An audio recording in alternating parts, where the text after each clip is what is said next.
her skills as a public speaker overall, and I want to treat it as a contest level speech. So good luck. Oh my God. Thank you for that. Now we are eager to hear your story.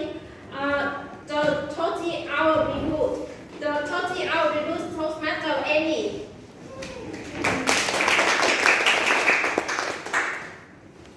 Before I start, it's an honor to be evaluated by another former president of Hong Just saying. Okay.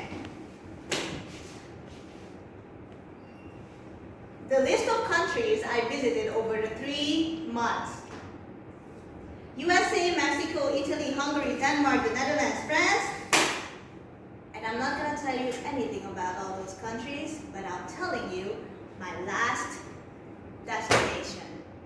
The most unexpected one that took me 30 hours. The story began where I was super jet lagged. I was like having a cold. I was done with traveling because all those countries, although they sound fun, it was very, very exhausting to do. Okay. There was a direct flight from Paris, France, right? That was my last one. A direct flight to Ho Chi Minh City. I was like, I'm winning life. If you ever traveled overseas and you can make it from Europe to Asia in just one go, you are the king or queen. But there was this one problem. On the flight, which is a 12-hour flight, everyone, it's like 12 hours on your 2 cheeks. And we were just crossing India. We were almost midway when somebody said, well, we need to turn back to Dubai because one passenger has a medical emergency. Sorry for the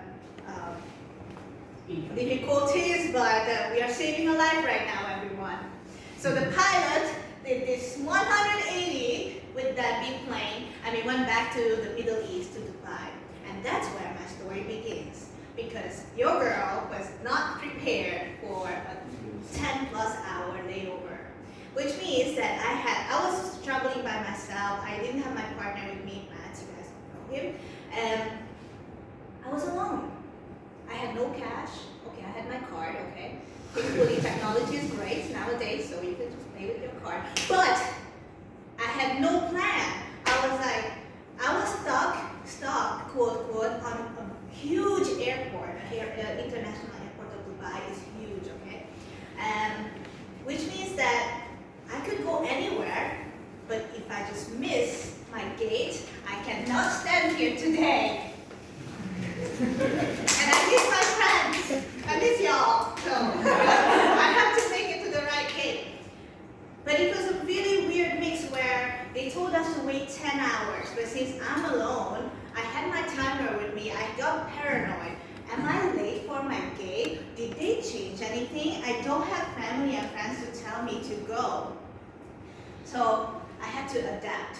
I had to have my backpack, and I still had to find a place to sleep, which leads me to my first lesson. On the airport, there's no room. You can pass out in the middle of the crowd, sleeping on your backpack, and nobody cares. I did that. I found a little gate. There was a carpet on the floor, of course. I just found a corner, and I laid down because I was so tired. I didn't sleep anything on the plane. I just had to sleep a little bit. But when I sleep, I don't know about you, but when I sleep, it's very hard to wake me up. So I got paranoid. What if I oversleep that layover and find myself like, oh my goodness, I missed the flight? No. So the sleep was also not comfortable, but I got paranoid in my head. I was sleeping on the floor. I woke up 4 hours later, which is still great, and I said to myself, oh, this felt so good. I woke up. I was literally in the front of a shop. I was a homeless in an airport. Which leads me to lesson number 1. No one actually cares.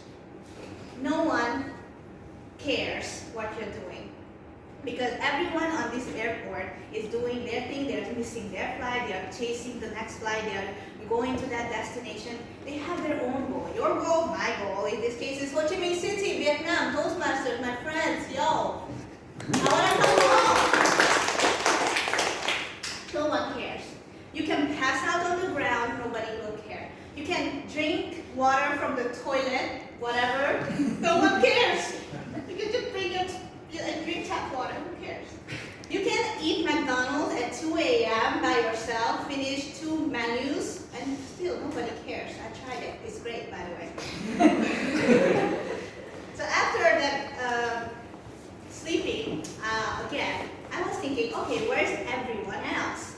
Where is the crew? Well, because I wasn't the only one who was waiting at the airport, but it was people started to just go around, and I had to find, okay, where's my tribe? Because again, although us human beings are independent, in this case, I'm really dependent on some people. And it's scary, you know? It's scary, you are full of strangers, there's no relation to nobody. It's not like you go and find your auntie's aunts to her uncles to her great grandmothers and then you call it a family. No, it was me finding a couple of people that I kind of remember on the flight. So they were sitting at the lounge, fine. I found the lounge and I had to open up. I had to say, I saw people were just on their phone waiting, but I didn't know how much time I had left. Which leads me to lesson number 2, ask for help. When you're alone, when you are anywhere in your journey in your life, asking for help is what gets you to the goal, which is home, right? But whatever you want to do, if it's like you want to get a promotion, you want to start your own business, you want to make new friends, ask for help. And honestly, people were so nice to me. I said, there were 2 girls or ladies kind of my age, and I said, hey girls, I'm alone, I have no family here, but can I just sit next to you so I can go to the gate with you guys? And they were like, of course. I know it sounds cliche, but people are actually nice, okay? We always expect the worst, but people are genuinely nice. Of course, there will be one person who will screw you over, but out of 10 people, maybe one person will do that. And which means that you still want 9 nice people. And then finally, I got on the plane, which was from India, or what's that, Dubai to Ho Chi Minh City. It was another 8 hours. I was tired, I was exhausted. The McDonald's food was not good. After, but it was good in the moment, still good though. But again, it was not good. And I was thinking about lesson number 3, which I want you to take away. System is freedom. Which means sometimes you need to plan out when you go to the toilet before you go on a flight. I know, it is very uncomfortable, but you need to think about that too. Or when are you going to ask your neighbor, can I go out because, it's pee-pee time? System is freedom. When are you going to drink that water? When are you order that juice? When are you going to order that orange juice? Are you going to get alcohol on the plane? Who knows? But you need to plan it out in your head because the main goal is to get home safe. Which means, into summary, in life, it is all about this 30-hour reboot. Number 1 is, what's the number 1? No one cares. No one cares. No one gives anything. You want to do your own thing, go do it. Noise is just noise, okay? And sometimes the noise is in your head. Let it go. Number 2, System. ask for help. Every single one of you can help somebody out here. I don't know how big, how small, you can help each other out. And if you don't have each other, because you are not in the Toastmasters team, go and ask for that security guy, go ask for that random person on the street, ask random people more and more, and you will get to your destination earlier, or you don't miss your flight. And number 3, system is freedom. Translate PP time into your, what is my task to be done today?